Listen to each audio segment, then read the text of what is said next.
Hello everyone, I'm Lost. And I'm Thanatos. Excellent, I was afraid that you wouldn't say your name, but good job, Thani. Don't worry, I saw that opening and I was like, yes, I'm here. Without bothering with more of an intro, we are going to recap the story of Amnesia 1 and 2. So, imagine this. The year is 1839. Of course, you don't know that because you just gulped down a poison that scrambled your brain to get rid of all kinds of emotional trauma. So you wake up and the only piece of guidance that you have left is a note apparently written by yourself which says, "Hey, you, / me, you're in the castle of this Alexander fellow and he's a terrible person. Go murder him. Just take my word for it." And apparently you do. Yeah, I mean, if I committed a murder, I wouldn't want to remember because I'm too good-hearted, Lost. I wouldn't want to remember. From there on, you move through the castle learning bits and pieces of your backstory while avoiding this guy, the most unfortunate looking Yoshi of all time. It turns out, right, that back before you were in this castle, you were a man called Daniel.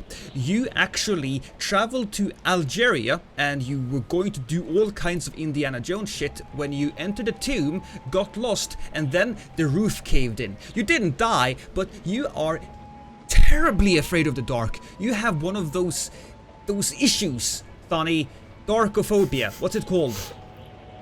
Oh dear, I'm not sure, but this is such a beautiful rundown, Lost, because it's been a while since I personally have played any of the Amnesia games, and it's coming back to me. You're lighting a light in this dark cave that Indiana Jones is trapped in. Yeah, speaking of which, he also sees a blue pale light back in the distance. So he hurriedly crawls, or whatever he does, back to that light, and he sees that it's a weird floating orb of some kind. So of course he touches it, and then he gets flooded by all of these memories that aren't his, of visions of weird looking cities, spirals, landscapes that doesn't make any sense, and then he goes boop and he faints.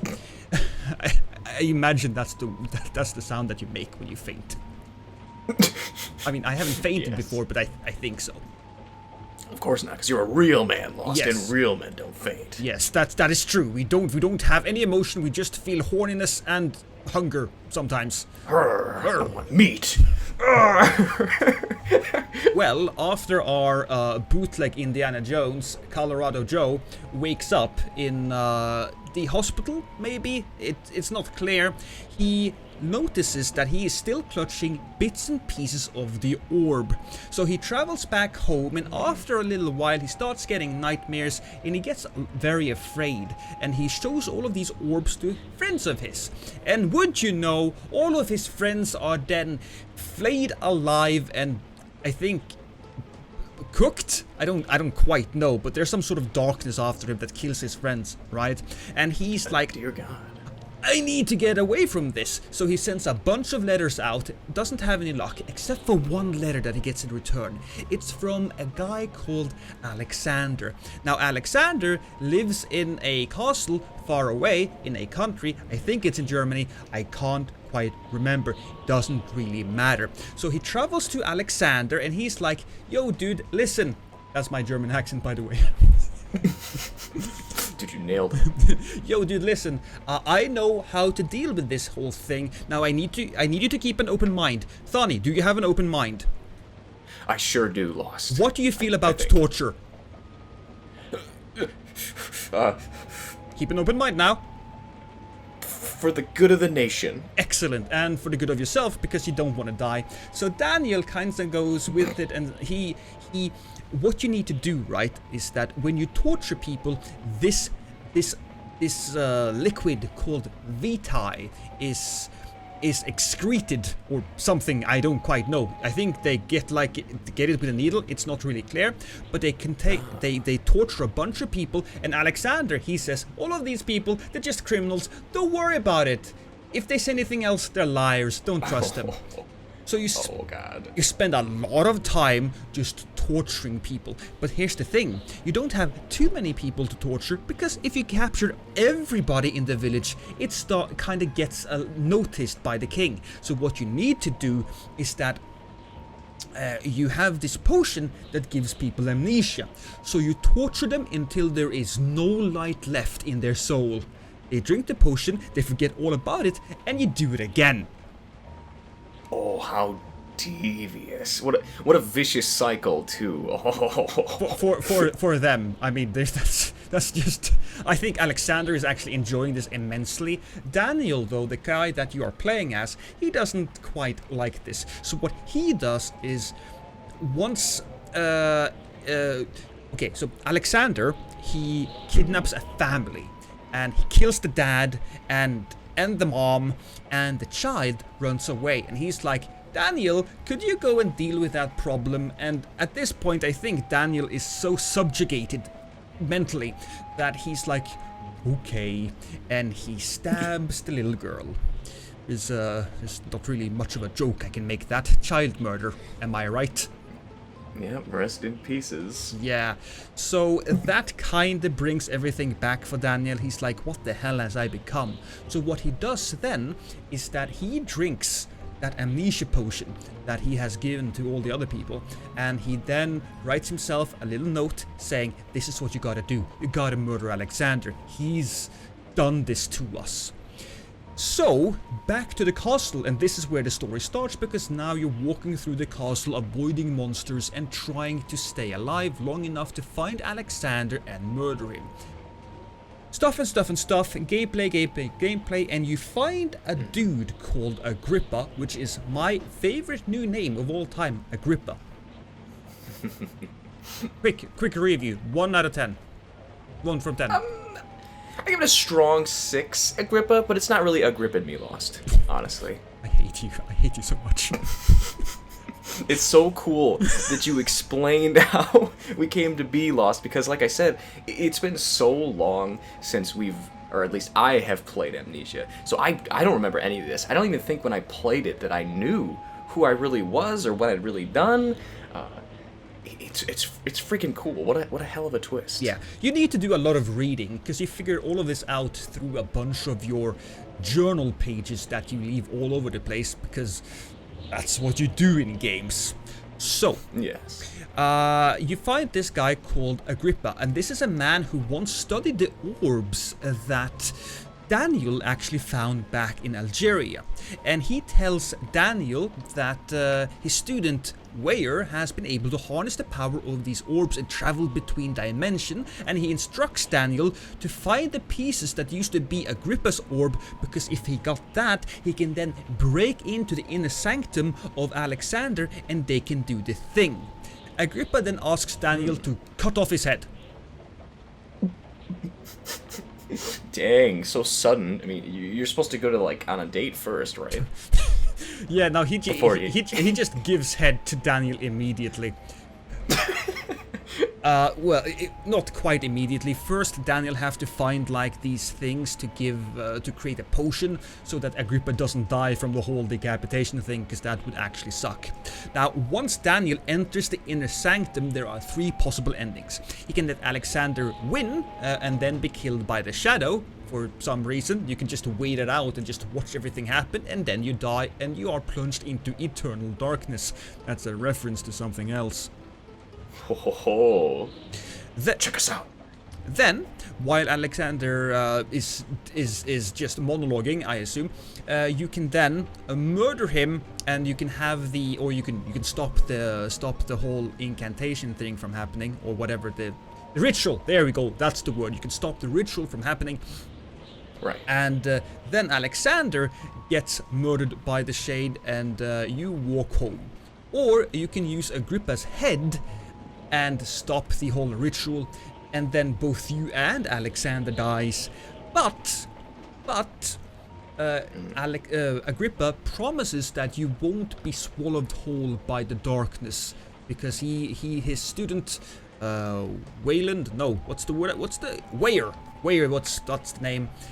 He has powers that can save him, and that's basically the story. Also, I forgot to mention that Alexander is also like a bad interdimensional being, and he's trying to get home. That's basically what he's doing. Wait, really? He's not just a normal, like, stereotypical, really evil villain guy. He's a trans-dimensional being. Well, at least he's like a person, maybe, that came from another universe and got stuck here, and he's like, shit, this place sucks. Why did I do this? This is the worst field trip ever, and he's stuck here, and so he's murdering and torturing peasants in order to get back. And because Daniel found that orb, he's now like, dude, I can do this. And that is the villain's backstory. That's the story of Amnesia 1. Dude, just when I thought that this story couldn't get any weirder, like that's the final nail in the coffin for how weird this game has gotten. He's a trans-dimensional being? Yep. I'm sorry, I can't get over that yet.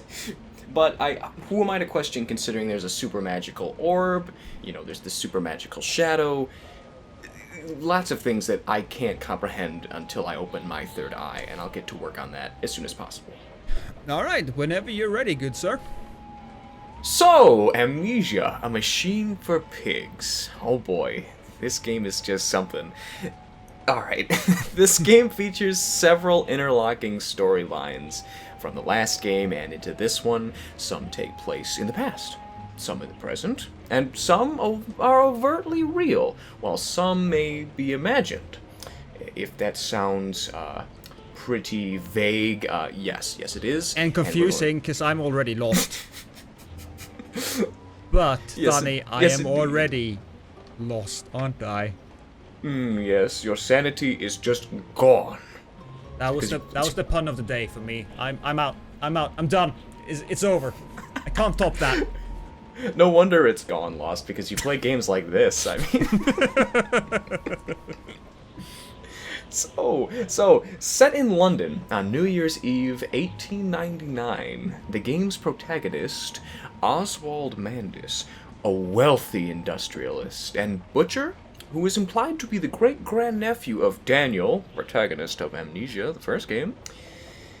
At the beginning of the game, Oswald awakens from a fever that has lasted for several months, and after returning from a disastrous expedition to explore Aztec ruins in Mexico, this all occurs.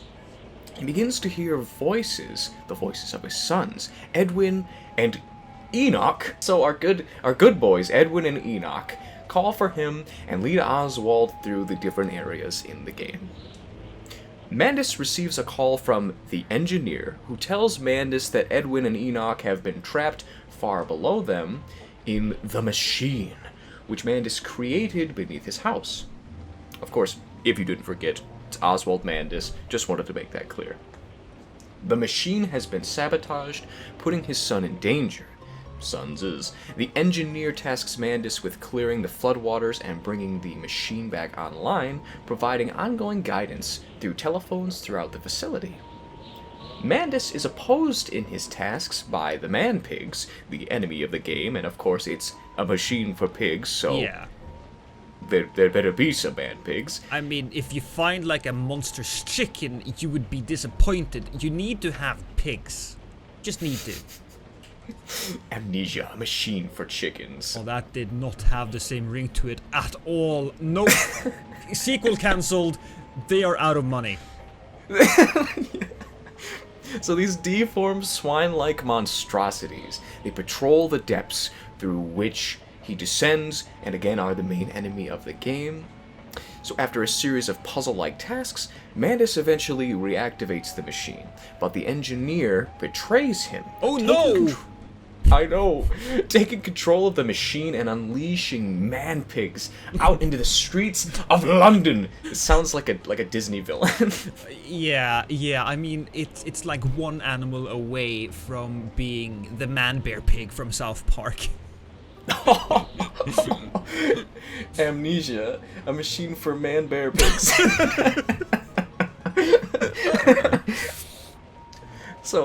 So the man-pigs get unleashed out in the streets of London to round up unsuspecting victims with which to feed itself. Yeah.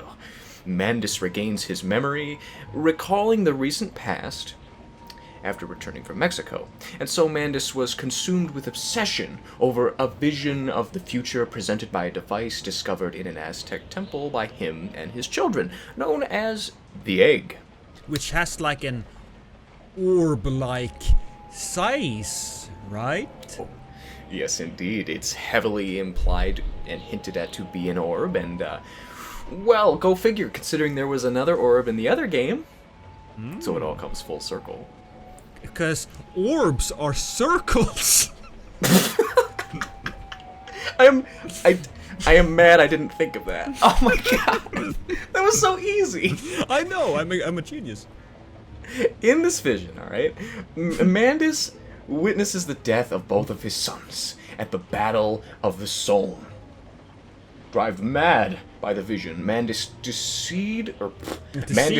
Decided. I'm not perfect in English either, and it's my only language. Listen, I just want to say that decided sounds like a terrible porn act. Decided. Seceded reminds me of like conceded, like, oh, I forfeit the game, oh. And that's exactly what Mandus does here. He's driven mad by the vision, so he decides that he could not allow it to come to pass, and so he built the machine to create a godlike being via mass ritual human sacrifice to save humanity from its own carnage. I take it back. That's not conceding at all. That's like, yeah, that's like the opposite finger to God. Yeah, he's like, fuck humanity, I'm gonna kill everyone. So, naturally, Dad of the Year sacrifices Edwin and Enoch, his kids, to the machine to spare them their fate at the Somme. Just think about that for a second. Dad of the Year, as you so eloquently put it, killed his children to avoid them getting killed. Big brain! Big brain! He's an idiot. Well said. From there, Mandus began a one-man vendetta against mankind, as we've said, holding massive parties where he would capture and grind up rich socialites into sausage to sell, and killing hordes of child workers to feed the captive man-pigs. Yeah, he killed all of the children working in his factories. I mean, seriously, having child labor in his factories isn't a good thing to begin with. But, you know, murdering them and feeding them to his man-pigs, that's kind of stepping over a boundary. Yes, how about instead of becoming food, we're given food? And maybe a couple pennies? That'd be nice.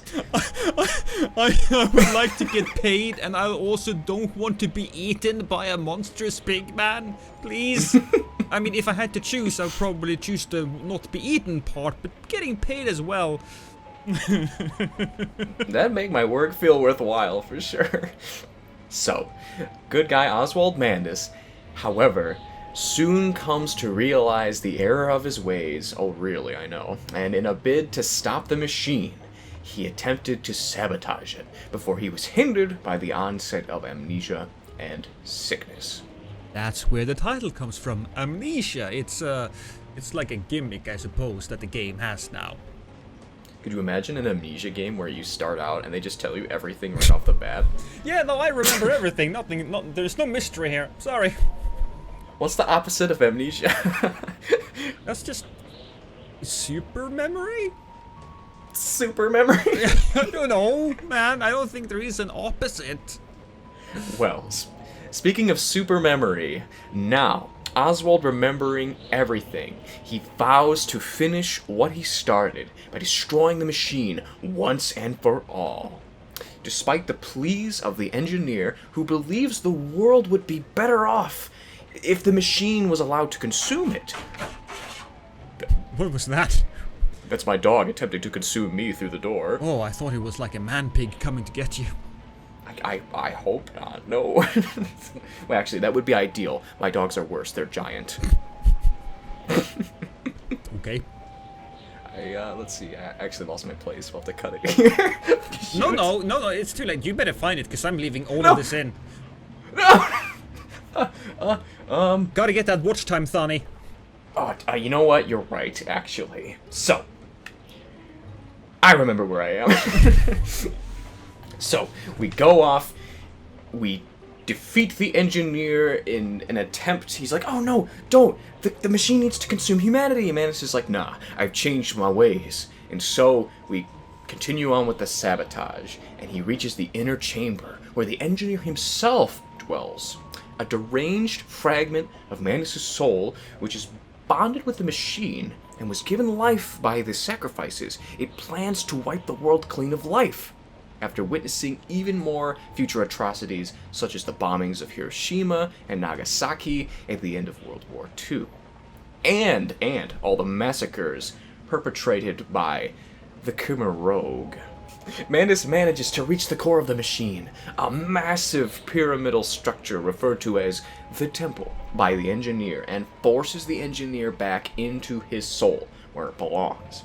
Manus sacrifices himself to the machine, putting an end to both it and the engineer and ending the horrors above as year 1900 begins. I just want to say, he did not redeem himself. He murdered so many children in this. So many. Yeah.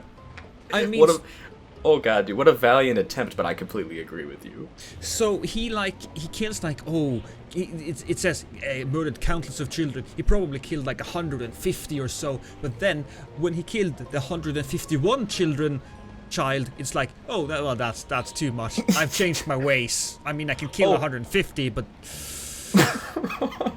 that's the Was that limit. it? Yeah, I only kill 150 children, Thani. Anything else, and I get like, I kind of feel bad. I have no words. Listen, we're a YouTube video. We don't need words. We just need images and pictures. You're right. Saturation and loud noises. Now like and subscribe.